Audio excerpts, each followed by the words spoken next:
Céu em Família, o amor de Deus de casa em casa.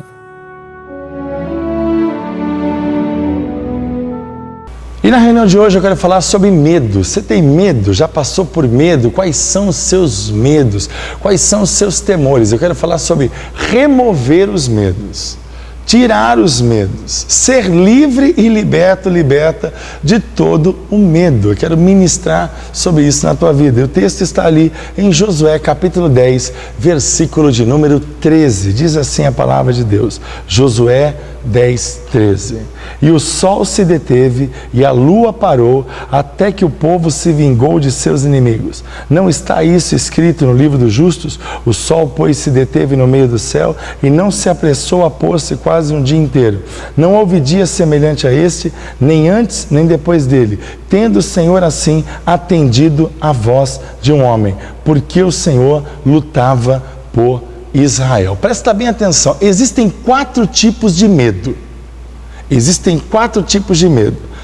Visuais, um tipo de medo. Os inconsistentes, também é um tipo de medo. Os medos que vêm por palavras. E o 4º tipo, os medos desconhecidos. O ser humano sofre basicamente desses 4 tipos de medos. E a palavra do Senhor nos garante a vitória sobre cada um desses medos. Vamos falar do primeiro medo, visual. Eu vou pegar um texto, Gênesis 15, versículo 1. Depois desses acontecimentos, veio a palavra de Deus a Abrão numa visão e disse: não temas, Abrão, eu sou teu escudo, teu galardão, serei sobremodo grande. Amados, Deus está falando com um homem que tinha temores, tinha limitações, tinha sonhos a realizar, queria ser pai, tinha muitas coisas, mas ao mesmo tempo não tinha o que ele queria. E talvez você seja assim, você tem muitas coisas, mas você não tem exatamente o que você quer. E hoje talvez seja vencer o medo, ter a coragem, a ousadia e a intrepidez, que são qualidades as quais Deus admira muito num ser humano, quando são colocadas diante do Senhor. Nós temos que superar os medos e precisamos recorrer a esse Deus, pois é Ele que está dizendo hoje para você: vinde a mim, todos que estão cansados e sobrecarregados. Mateus 11, 28 fala isso. Então, quer superar o medo? Vá a Jesus. Não, você vai ao cunhado, vai ao banco, vai a um bar, você vai a tantos lugares, mas você nunca vai a Jesus. E Jesus está lá de braços abertos: vinde a mim, vinde a mim, todos que estáis cansados e sobrecarregados, e eu vos aliviarei. Então você carrega um medo, uma culpa, por quê? Vinde a mim, aprenda de mim, permaneça em mim, me siga, ande na minha presença, lembre de mim, olhe para mim. Olha quantas coisas Jesus falou. E a galerinha andava com Jesus, ele andava com mais ou menos 20 mil pessoas para lá e para cá, multiplicava pães, peixes, fazia milagres, mas não entrava no espírito deles, que realmente aquele que estava com eles era um homem diferenciado. Esse homem que está falando comigo é um homem diferenciado, não entrava na mente deles, é uma palavra diferenciada para poder mudar a minha história, para eu poder finalmente ser feliz. Finalmente, Abraão precisou passar por cada uma dessas fases. Abraão, ele precisou receber Isaque, o seu filho, o cumprimento da palavra, e em determinado momento Deus falou: sacrifica o teu filho. E ele foi para sacrificar o filho. E de repente, o que foi que Deus fez? Bradou o anjo do Senhor dizendo: Abraão, não faça isso, não toque no menino, agora eu sei que você me ama. Deus sabia, porque a Bíblia diz que ainda a palavra não chegou na nossa boca, e Deus sabe o que nós pensamos. Mas naquele momento houve um resgate de Abraão. Deus mudou a história dele. Ele se torna Abraão, pai de multidão. E ali estava Isaque. O nome Isaque quer dizer riso, alegria. E ele se predispõe a colocar o seu filho ali para sacrificar. E de repente Deus falou assim: não, olhe para trás. Ele olhou e viu um cordeiro. Você só pode olhar para trás se for para enxergar o cordeiro Jesus, que vai estar dizendo assim: vai meu filho, segue em frente. Vai meu filho, segue em frente. Quando aprendemos a andar de bicicleta, o pai estava atrás segurando no banco. E de repente ele falava: vai filho, vai, você vai conseguir. E de repente você pensava que teu pai estava segurando. E aí falava assim: filho, você está andando sozinho. O pai não tira os olhos do filho, mas é necessário você caminhar. É necessário você entender, é necessário você ver que quando nós andamos pela visão da fé, toda tormenta, toda luta é dissipada pelas palavras que procedem da boca de Deus. Há uma transformação, nós recebemos a maravilhosa presença de Deus, nós recebemos a força e o poder dEle, nós recebemos alegria, consolo, descanso na presença dEle, da forma dEle, do jeito dEle, mas você continua vivendo medos. Então vamos falar do segundo tipo de medo, o chamado medo inconsciente. Esse medo inconsciente, eu não sei porquê, apóstolo, mas eu tenho medo. Eu não sei porquê, apóstolo, mas eu estou limitada. Satanás, ele sabe que essa é uma das armas mais poderosas que ele pode usar, o medo, porque o diabo só tem força, quem tem poder é Deus. O diabo só tem força, quem tem poder é Deus. Isso é um segredo. Tem gente que mistura força com poder, são duas coisas totalmente diferentes. Se você começar a raciocinar desta maneira e vivenciar isso, você vai ver o quanto vai mudar a sua vida. Satanás, ele quer destruir você numa área onde nós não temos conhecimento, onde só o Espírito de Deus que habita em nós conhece as nossas profundezas, o nosso inconsciente. Para Gideão, no seu interior, ele era o menor dos menores. Ele era da tribo de Manassés, menor tribo de Israel. Da menor família, da mais pobre, ele era o último. Gente, Gideão, o nome Gideão quer dizer derrubador. Olha o significado do nome Gideão, derrubador. E ele se sentia o último dos últimos dos últimos. E de repente o anjo do Senhor aparece, uma manifestação de Jesus no Velho Testamento, diz assim: vai nessa tua força e liberta o povo dos midianitas. Mas que força é essa? Uma força que estava dentro dele, que não tinha sido despertada ainda. O medo é real? Pois eu quero declarar nessa hora que a coragem, o poder de Deus é real. Em nome do Senhor Jesus, é mudança e transformação, é resgate, é cuidado. É isso que Deus faz. Ele age dessa maneira, te renova, põe você de pé. 2 Coríntios 1,12, porque a nossa glória é essa, o testemunho da nossa consciência, de que com santidade e sinceridade de Deus, não com sabedoria humana, mas na graça divina, temos vivido no mundo, e mais especialmente convosco. As marcas que geraram em sua vida, no seu inconsciente, medos, Deus manda dizer agora que caia por terra. É da infância, é da adolescência, é do seu pai bebendo, batendo na sua mãe, é da sua mãe não sendo mãe, é dos seus irmãos abusando de você, tocando em você. Deus conhece a tua história. Deus conhece exatamente a tua história. E a Bíblia mostra que Ele sustenta os aflitos com a sua mão. Ele sustenta os aflitos com a mão dele e carrega nos ombros os cansados, os sobrecarregados. Porque Ele é consolo para o atribulado de espírito.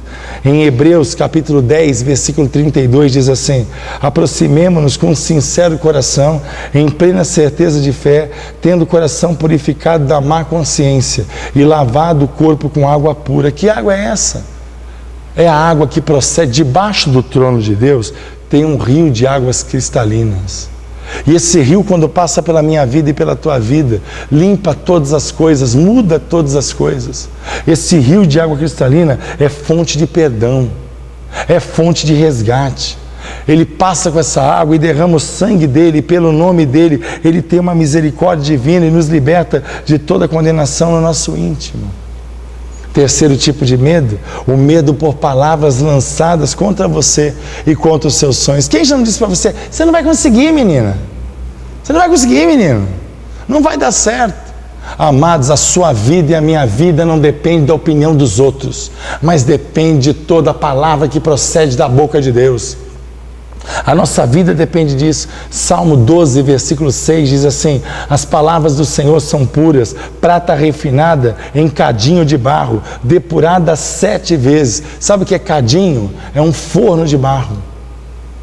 Aleluia! É uma palavra refinada que sai da boca de Deus, conserta o estrago que foi feito pelas pessoas que lançaram palavras para nos diminuir, palavras para nos rebaixar. A palavra de Deus tem o poder de tratar no nosso interior. Amós capítulo 8, versículo 11. Olha o que diz a palavra de Deus. Eis que vem dias, diz o Senhor Deus, em que enviarei fome sobre a terra, não de pão, nem sede de água, mas de ouvir as palavras do Senhor. É isso que vai sustentar você. Nós devemos acolher as palavras do Senhor. De que jeito? Guardando, permanecendo na palavra, praticando a palavra, testificando a palavra sem medo, preservando a palavra.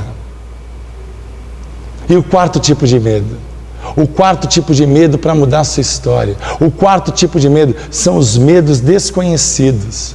Para que nós possamos compreender isso, nós precisamos clamar ao Senhor para que nos revele realmente quem nós somos. É aquela oração sincera: quem realmente sou eu, quem realmente é você?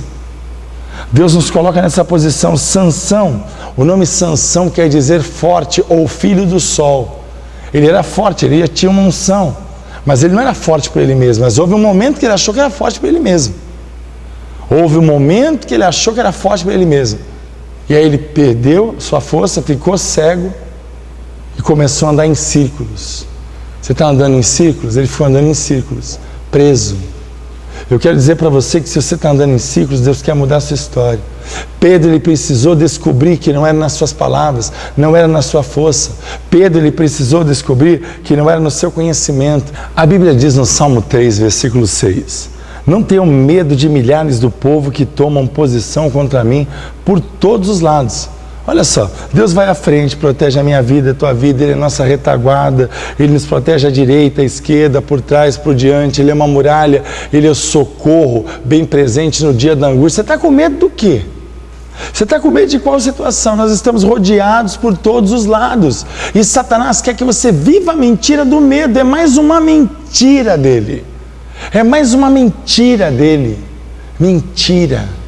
A Bíblia diz lá no Salmo 139, versículo 5: tu me cercas por trás, por diante, sobre mim, pois a tua mão, tal conhecimento é maravilhoso demais para mim, e sobre modo elevado não o posso atingir. Para onde me ausentarei do teu Espírito?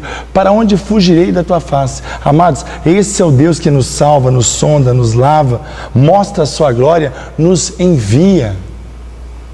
Então não há como você dizer assim: olha, eu não consigo vencer o medo, olha, eu não consigo a vitória, olha, não, você está aqui no Céu em Família para isso, e você vai conhecer isso no Projeto Céu. Você vai entender que essa vida religiosa não responde a nada na sua vida, mas uma vida de entrega, uma vida de amor. Esse é o Deus que nos dá força, aleluia. O desconhecido tem que se retirar pelo conhecimento de Deus através da sua palavra. É desta maneira que Deus faz. É por isso que os medos têm o seu poder, mas quando nós conhecemos Deus, o medo cai por terra. O meu povo perece porque lhe falta conhecimento. Conhecimento da palavra de Deus. Jesus declarou assim: e o conhecimento manda o medo para fora. Então eu estou profetizando na tua vida que o medo está sendo destruído e que a palavra de Deus sobre a tua vida. Eu quero orar por você, eu quero te abençoar nesta hora. Eu quero determinar que a unção do Espírito Santo venha sobre a tua vida, que a alegria de Deus entre no seu coração. É isso que eu peço nesta hora. Vamos orar em nome de Jesus. Senhor Jesus, Deus de poder e de graça, eu declaro que todos os medos caiam por terra. Eu declaro que toda a força das trevas caia por terra. Eu profetizo a tua graça, o teu sobrenatural, as tuas bênçãos, o teu cuidado e o teu zelo. Vai agindo, vai operando, vai trabalhando e vai cuidando, pois a tua palavra diz que agindo o Senhor, quem impedirá? E eu declaro agora: seja livre e livre do medo, em nome de Jesus. Eu declaro: seja livre de toda ansiedade e de toda marca e de todo passado. Receba a vitória, receba a bênção, receba a alegria, receba a paz, em nome de Jesus. Amém E graças a Deus, eu tenho certeza que você foi abençoado e abençoada. E agora você continua com o líder de célula, que ele vai continuar ministrando sobre os medos e como vencer os medos. Quero receber sua visita na Igreja Apostólica Batista Projeto Céu, na rua Nabuco de Araújo 303, aqui na cidade de Santos. Temos uma igreja aqui em Santos, uma igreja no Paraná e agora nossa igreja que está começando ali em Barcelona, Espanha, Europa. E em breve vamos estar na Suíça e na França, porque as portas estão se abrindo em nome do Senhor Jesus. Eu convido você a vir em um desses cultos que está aparecendo aqui no vídeo. Quarta-feira, culto de santificação, às 8 horas da noite. Sexta-feira, o culto de busca do Espírito Santo e cura divina. Aos domingos, às 5h30, Seminário Teológico ID, para você aprender a palavra de Deus de graça, não paga nada. Ou se você quer começar bem do iniciozinho, 6h15, a classe de novos membros. E às 7h30 da noite, o culto Celebração da Família. E eu tenho certeza que trazendo a sua família, ela vai ser abençoada pelo poder de Deus. Que Deus te abençoe. E temos programações para homens, para mulheres, para crianças, enfim, essa é uma igreja muito atuante na prática e não só na palavra, da boca para fora. Você é meu convidado a conhecer o Projeto Céu. Vem para o céu você também. Vem para o céu você também. Eu sou o apóstolo Juarez Torres e eu me importo com você. Céu em Família. O amor de Deus de casa em casa.